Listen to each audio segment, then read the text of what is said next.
Hello friends, welcome to Rathi's kitchen. நான் உங்கள் ஏமா பேசுகிறேன். இன்னைக்கு நம்ம சேனலில் ராகி சிமிலி எப்படி செய்கிறது தான் பார்க்க போகிறோம். ஃப்ரெண்ட்ஸ், இந்த ராகி சிமிலி அதிகமாக கால்சியம் நிறைஞ்சது. குழந்தைங்கள்லேருந்து பெரியவங்க வரைக்குமே தாராளமாக இந்த ராகி சிமிலி சாப்பிட்லாம். ரொம்ப டேஸ்டியாகவும் இருக்கும், ரொம்ப ஹெல்த்தியான ரெசிபியும் கூட. இந்த ராகி சிமிலி எப்படி செய்யலாம் நம்ம வீடியோக்குள்ளே போய் பார்க்குறதுக்கு முன்னாடி நம்ம சேனலை இப்போ தான் முதன்முறையாக பார்க்குறீங்கன்னா சப்ஸ்கிரைப் பண்ணிட்டு கூட பெல் ஐக்கனே கிளிக் பண்ணிட்டு பாருங்க ஃப்ரெண்ட்ஸ். அப்பதான் நான் போடுற வீடியோலாம் உங்களுக்கு நோட்டிஃபிகேஷனா வரும். இப்போ வாங்க வீடியோக்குள்ள போகலாம்.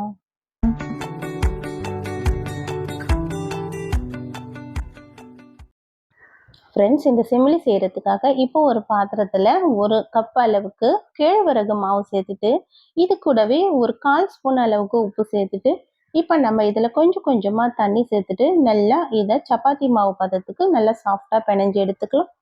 இப்போ நம்ம பிணைஞ்சி எடுத்த இந்த மாவை இப்போ நம்ம ஒரு தோசைக்கல்ல நல்லா சூடு பண்ணிட்டு இதுல கொஞ்சம் நெய் இல்லைன்னா எண்ணெய் சேர்த்து இப்போ நம்ம இந்த அடை தட்டி எடுத்துக்கலாம். நார்மலா நம்ம அடை செய்வோம்ல, அது போல இந்த மாவை நல்லா இது போல தட்டி கொஞ்சமா செவக்க விட்டா போதும். ரொம்ப மொரன்னு செவக்க விடக்கூடாது. இது நல்லா கலர் மாதிரி ஓரெல்லாம் நல்லா வெந்து வரணும். அந்த அளவுக்கு வர அளவுக்கு நம்ம செவக்க விடலாம். இந்த அளவுக்கு நல்லா செவந்து வந்தா போதும். ரொம்ப அதிகமா செவக்கணும்னு அவசியம் கிடையாது. இப்போ நம்ம இதை எடுத்து அப்படியே ஒரு பிளேட்ல மாத்திடலாம்.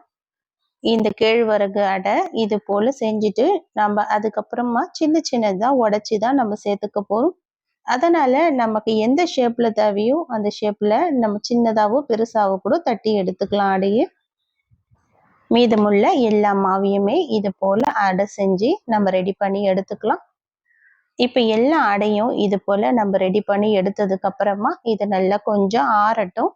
நல்லா ஆறுனதுக்கு அப்புறமா நம்ம இதை மிக்சி ஜார்ல சேர்த்து அரைச்சி எடுத்துக்கலாம்.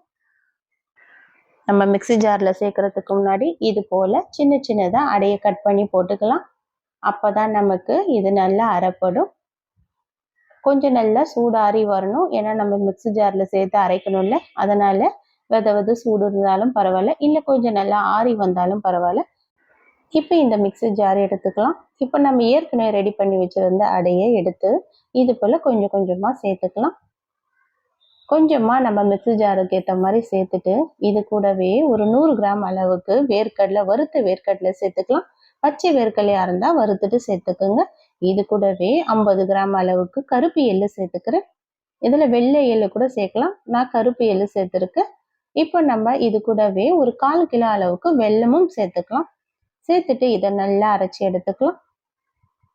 உங்க மிக்சி ஜார்ல எந்த அளவுக்கு சேர்த்து அரைக்க முடியும் அது போல கொஞ்சம் கொஞ்சமா சேர்த்து அரைச்சி இது போல ரெடி பண்ணி எடுத்துக்கலாம். இப்போ ரெடி பண்ணி எடுத்துட்டு இதுல 1 டேபிள் ஸ்பூன் அளவுக்கு நெய் சேர்த்துக்கலாம். நெய் சேர்த்துட்டு இது போல நல்லா பிணைஞ்சு விட்டுடலாம். இப்போ இதை நல்லா நெய்யெல்லாம் நல்லா மிக்ஸ் பண்ணி வரட்டும். இந்த அளவுக்கு நல்லா பிணைஞ்சு விட்டதுக்கு அப்புறமா இப்போ நம்ம இதை கொஞ்சம் கொஞ்சமா எடுத்து அப்படியே உருண்டை பண்ணிடலாம். நமக்கு ராகி சிமிலி எந்த சைஸ்ல தேவையோ அந்த அளவுக்கு சைஸ்ல நம்ம உருண்டை பண்ணி எடுத்துக்கலாம். இது ரொம்ப டேஸ்டியா இருக்கும். குழந்தைங்க கூட கண்டிப்பா விருப்பமா சாப்பிடுவாங்க. கால்சியம் அதிகம் நிறைஞ்ச இந்த ராகி சிமிலி நீங்களும் ட்ரை பண்ணி பாருங்க. ரொம்ப ஹெல்த்தியான ரெசிபி ஃப்ரெண்ட்ஸ். கண்டிப்பா ட்ரை பண்ணி பார்த்துட்டு எப்படி இருக்குன்னு எனக்கு மறக்காம கமெண்ட் பண்ணுங்க. உங்க ஃப்ரெண்ட்ஸோடையும் ஷேர் பண்ணுங்க. இந்த வீடியோ பிடிச்சிருந்தா இந்த வீடியோக்கு ஒரு லைக்கும், மறக்காம நம்ம ரதிஸ் கிச்சனையும் சப்ஸ்கிரைப் பண்ணிடுங்க. Thank you.